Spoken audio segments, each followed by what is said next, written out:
All right, welcome to the SnydeReport. I am your host, Gary Snyder. With me today is Joe Walsh. Probably not the one you're expecting when I say that name, but hey, we'll take you. It's a pleasure.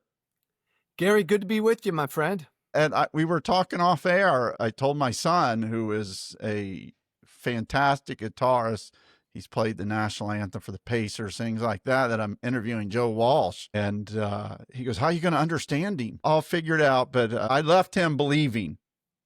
Keep him. Gary, keep him believing it's the other Joe Walsh. So how are you today? I'm good. That's always a loaded question these days because you think about how you're doing personally and you think about how this country's doing. So I'm hanging in there. That's generally my answer. Well, before we get on to other things, let me just get your thoughts today on what came down with the Supreme Court. I guess we'll start with the limiting of national stays on different issues. Although I think just from listening, from what I listened to, maybe it's not such the win that the Trump people thought it was today. No, on the substance, it's not a win. It just simply blocks procedurally this route, but already, and it has nothing to do with the substance of birthright citizenship. Of course, Trump, every time he opens his mouth, he lies, and he came out earlier today and said, I won, we're going to get rid of birthright citizenship. The court just said bullshit. Nothing the court said today had anything to do with the substance of birthright citizenship. And in fact, other claimants they were preparing for this ruling and they've already filed other suits. And I think it said that maybe individuals cannot get a nationwide stay, but maybe states can. So I think there's like 20 states ready to line up to say, hey, this kind of screws us. Yeah. The concern, the overriding concern, though, is this, and I say this as a former congressman, ever since Trump was sworn in, we've only had two federal branches of government. We have not had a Congress for the past 5 to 6 months. The worry is that we're going to see the same sort of thing with the judiciary. The Supreme Court sure looks like they're open to expanding executive power in ways we've never seen. And that's troubling. When I take a look at that, there's supposed to be 3 equal branches of government. The Congress has advocated its responsibility, and they do it. I'm not sure why, because if you're an equal part, why not keep that equal? And now the judiciary is kind of doing the same thing. It's and by the way, this notion of Congress abdicating their constitutional role been going on for years. If you brought our founding fathers back tomorrow, they'd be fucking blown away by how powerful the president is. They never, ever, ever imagined a president with this much power. That's primarily Congress's fault. With Trump, it's that on steroids because this Republican Congress has willingly just lied down on every front. And Gary, it goes to the fact that my former political party is in fact a cult. It's all about allegiance to that man. We've never seen anything like it. When you take a look at your old party, I was a Republican too. I ran as a Republican in, I think, 2008. My come to Jesus moment was I was supporting our Senator Richard Lugar, helping him out. And he was primaried by one of these Tea Party crazies. That was me, Gary. Back in the day, I was borderline at one point, and I was mercifully attacked by people that would now be your MAGA people. And that was kind of a wake-up call for me. What's your story? Because we all have a story when it comes to leaving the Republican Party. Well, and again, I'm still proud Tea Party. Mm-hmm. That may sound funny because now I'm a Democrat, but I was never part of the Republican Party establishment. I believed, and I got to write the book about the Tea Party one day. I know what the Tea Party was to me, and it was always about the debt and the size of government. But I left when the Tea Party became MAGA, when it transformed into MAGA. I voted for Trump the first time. not because I loved or liked him. I just didn't pay enough attention to him. But then when he got elected and I paid attention to him, I realized he was an imminent danger to this country. So 2018, I publicly turned against him. I tried to primary him in 2020 for the Republican nomination. That didn't go very well. And then I formally left the party 5.5 years ago now.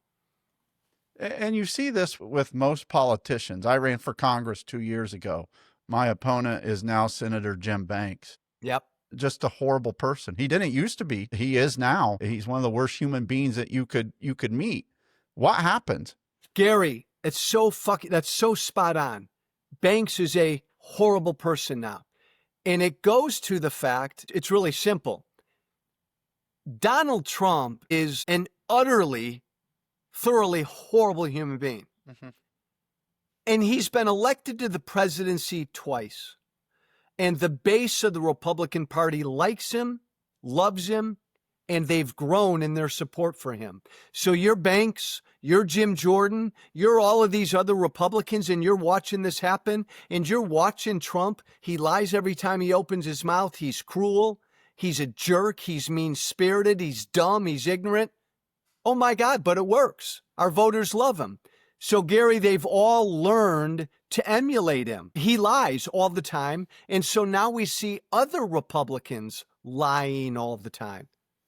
I was speaking to a former colleague of yours who now is running for governor of Florida, David Jolly. Yeah. And he seems to have the same story as you. Are we going to see more people like David Jolly and like Joe Walsh? Or is this just something that we're going to have to live with on the other side? Gary, that's a great question, man. So part of why I became a Democrat a month ago was I want to stay in the political fight. I may want to run again, but to me, it's all about defeating what the Republican Party is. And if you really want to stay in the game, then we got to do whatever we can to help the Democratic Party get their act together. And my hope is that others will follow guys like me and Jolly. Because you're right there with us. All of us kind of never Trumpers. We've kind of been in no man's land, hanging out there as independents, doing what we can do. I think more need to make a decision. There ain't some third party coming to the rescue right now. No. It's this. Let's move the Democratic Party to the middle. I hope we'll see more do it. Joe, can you hold through a quick break? You got it. You're listening to the Snide Report with Gary Snyder.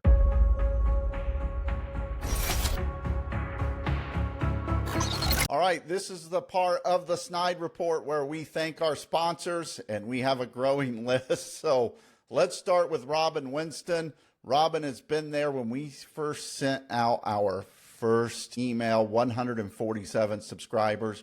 We're now over 108,000. So thank you, Robin Winston, and helping us get the podcast going in the right direction. Next up is our good friend, former Congresswoman Jill Long Thompson. Her book, Across the Aisle, Why Bipartisanship Works for America. Get that anywhere you buy your books. Also, former two-term governor, two-term U.S. Senator Evan Bayh. Evan has been a sponsor of the newsletter, now jumps on board with the podcast. Congressman Andre Carson. Congressman Carson has been there from the start. We're glad to have him over here on the newsletter now. He needs your help to win re-election next year. So make sure you support Congressman Carson. Next up, State Representative Cherish Pryor. Cherish has been there from the start on the newsletter, joining us on the podcast now. So is State Senator Greg Taylor. I want to thank Senator Taylor for all of his support through the years. Next, we have a couple of new sponsors. First up is Indiana Citizen. You want to check out their new project, One Heartbeat Away. Do Christian nationalists have an agenda for Indiana? You know, all you have to do is look at the lieutenant governorship and you can see right away that they do. So thank you, Indiana Citizen. Next up is Jump Laundry. You can visit them at jumplaundry.com. They have home pickup. They do your dry cleaning, wash and fold with, I might add, no judgments, and next day service. So if you're in a crunch for time, you don't want to do your own laundry, get a hold of Jump Laundry at jumplaundry.com or at 317-740-5011, and they will take care of all of your laundry needs.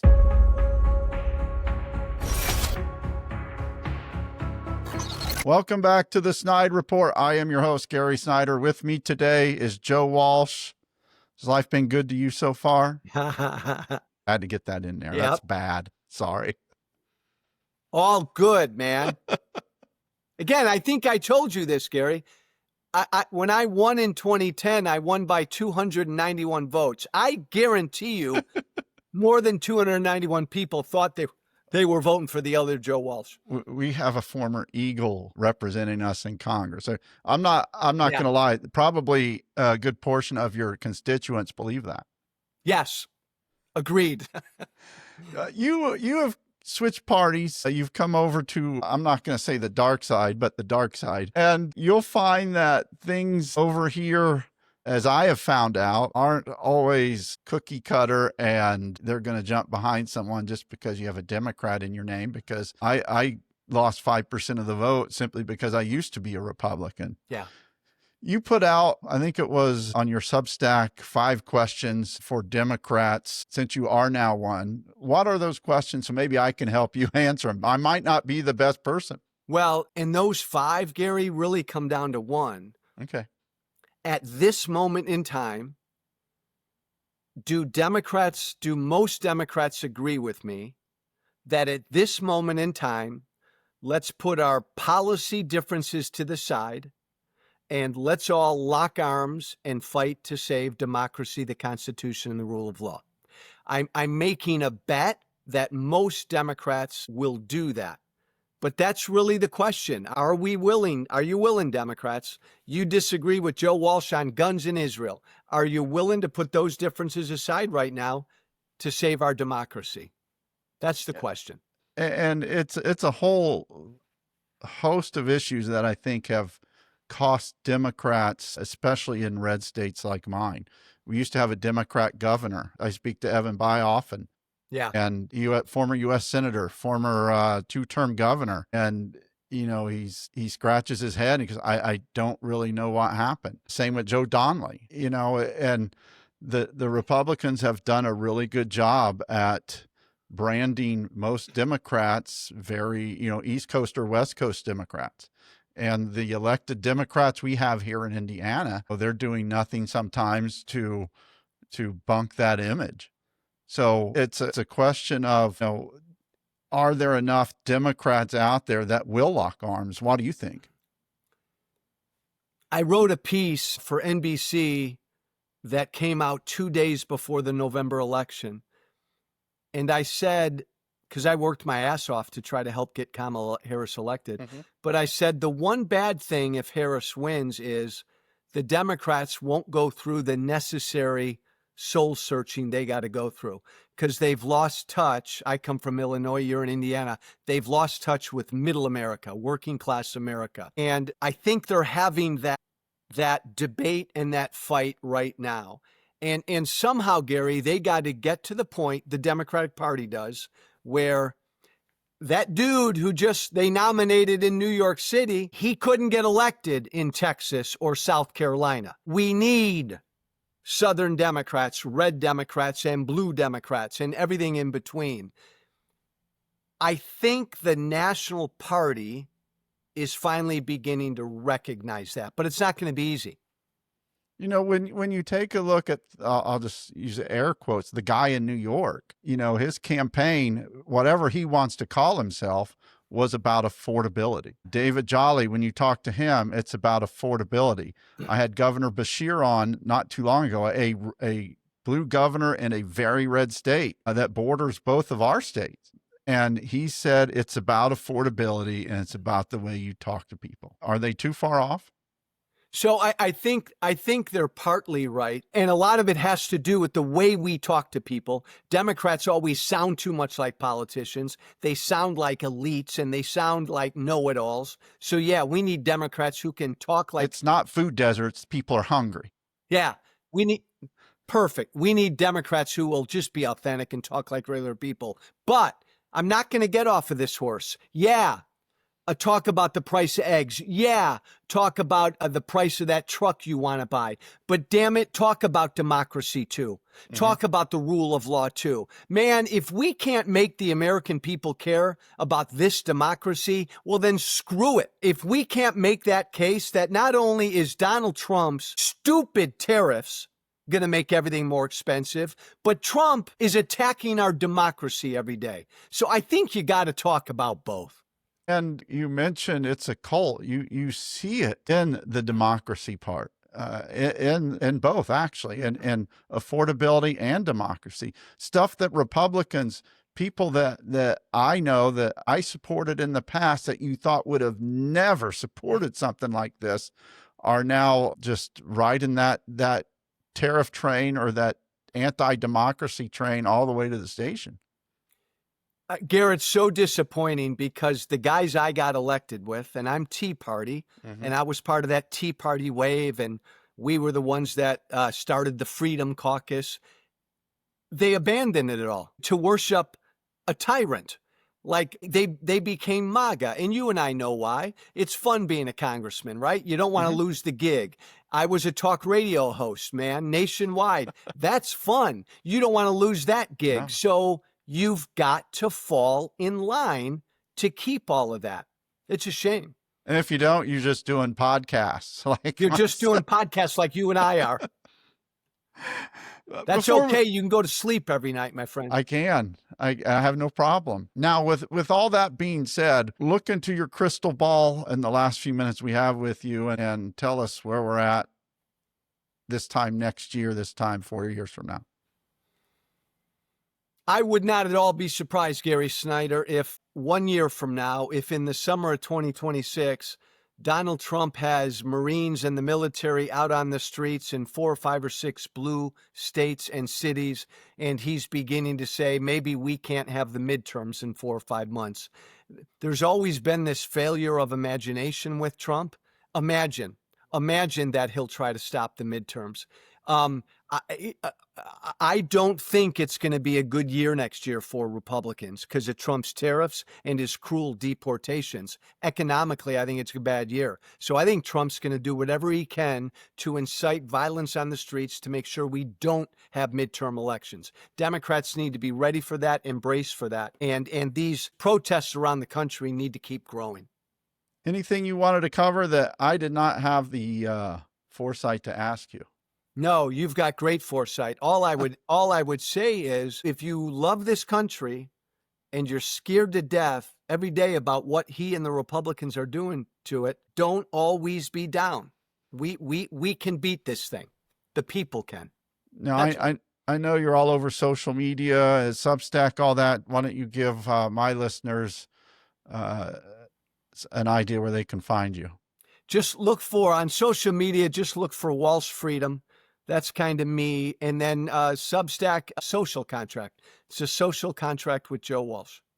All right. Down below, you can hit that subscribe button, that like button, leave a comment, all that good stuff. I am Gary Snyder. He is not. He is Joe Walsh. This is the Snide Report, and we are out.